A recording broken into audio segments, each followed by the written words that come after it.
This is Nanjizal, I believe that's how you pronounce it, beach, and it's a very beautiful untouched cove. One of the reasons it's untouched, or relatively untouched by humans, is because it's very difficult to get to.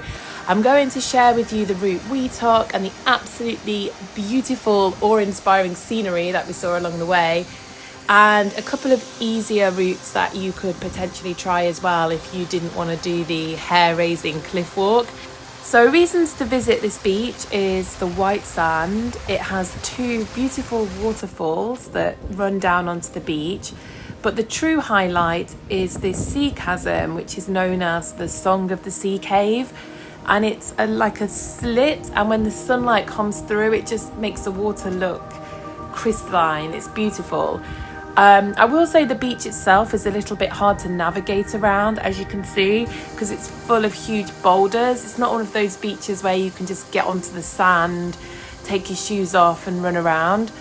I think for me personally, what made this beach worth it wasn't just the beach itself, because yes, it's beautiful, but there's other really nice beaches, especially in Cornwall. But I really enjoyed the walk. I enjoyed the whole lot of it, but yeah, I wouldn't be a regular visitor. I think it's just something to do if you really fancy that walk and ending in an exploration of the beach and a little bit of a swim if it's warm enough. It wasn't really when I went, but then I am a bit of a wimp with cold water, and the sea has to be really, really hot for me. But yeah, overall, I think it's definitely something people should come and see, but it might not be the kind of beach that you want to go to every week, for example.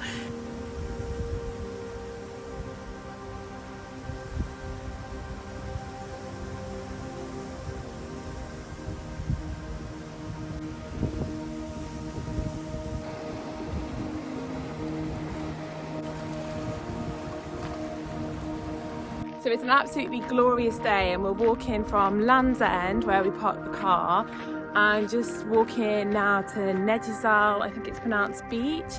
So it is quite a walk. You turn left out of the car park and there's a coastal path, but it's a very beautiful walk. As you can see, the scenery is amazing, and you go past a little farm with exotic animals. And yeah, it's very, very beautiful, especially on a hot day. It takes about 30 to 40 minutes.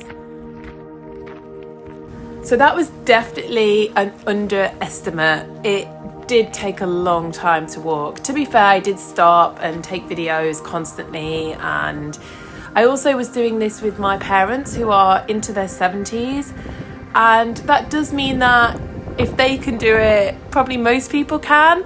But it was a bit tough, and as you see as we continue on in the video, things did get more and more challenging. There was some paths towards the end where I would say if you took one wrong footing or slipped, you could just tumble down the side. So I do think, do this walk at your own caution. This early bit of the walk though was really nice because you weren't as close to the edge. That didn't happen until you got a lot closer to the beach.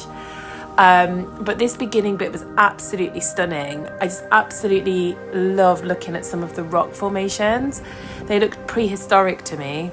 I also found this little caterpillar lying in the middle of the footpath, and I moved him on to the side to live his best life, hopefully as a butterfly.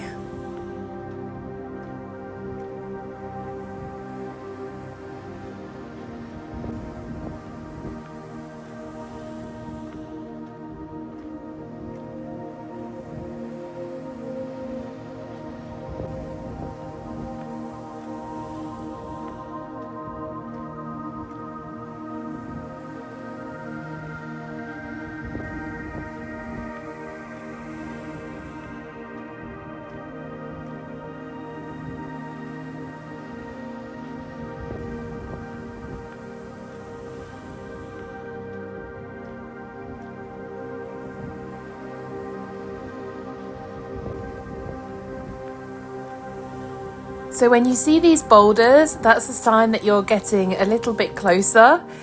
And then you keep walking and you'll get to this running water that goes out into the sea.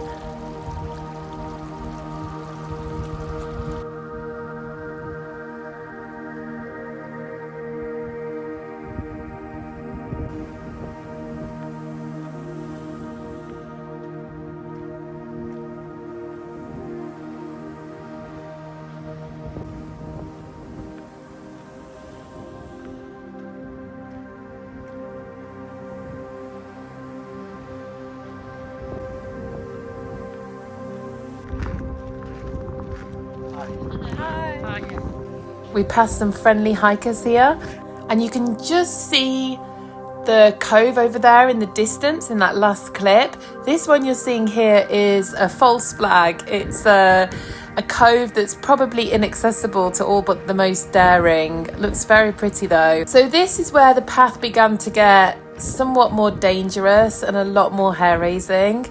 As you can see, there are certain points where it's so narrow, and when you look down, all you can see is rocks and a very steep rock face. So I would say this is the part that you're going to struggle with if you're going to struggle with any of it.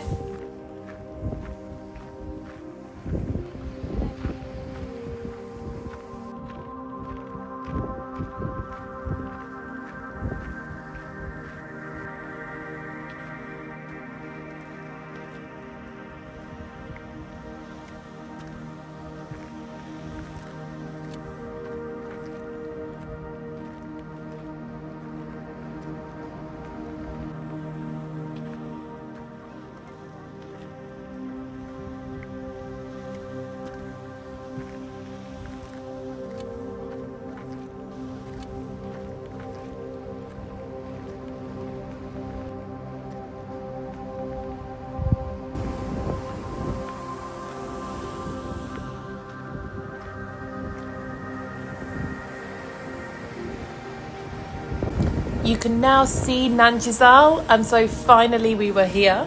So the local hikers that we met told us that that house you could see up there to the left, that people would park there and then just walk down to the beach, and it was a lot quicker than the way that we went.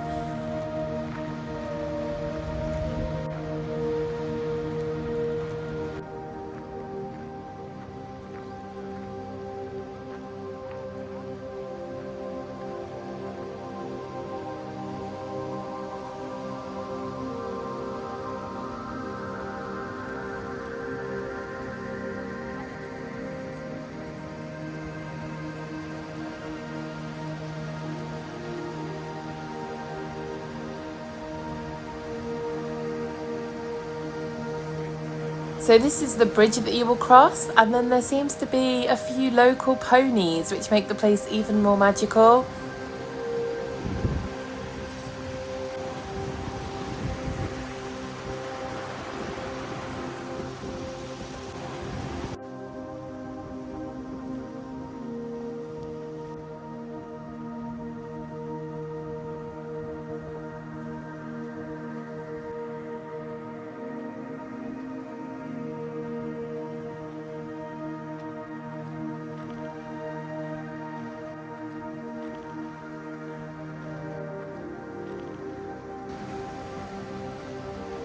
We're here!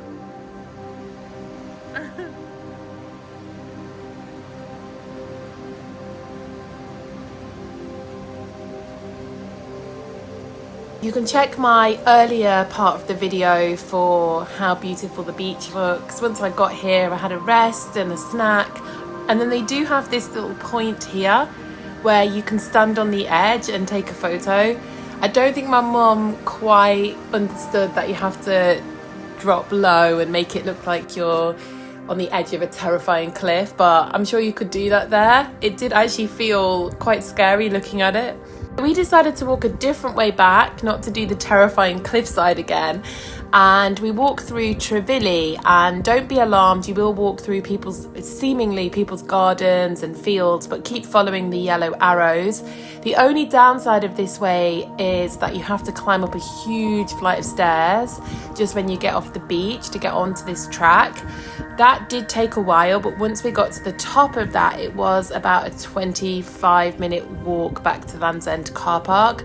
There's also lots of coffee shops on this route, but we missed them all because we were after 4 o'clock. But if you make it before 4 o'clock, then you can stop and sit down and have a rest before you drive back. Also, there is Wi-Fi on this route, so you can use Google Maps just in case you're worried.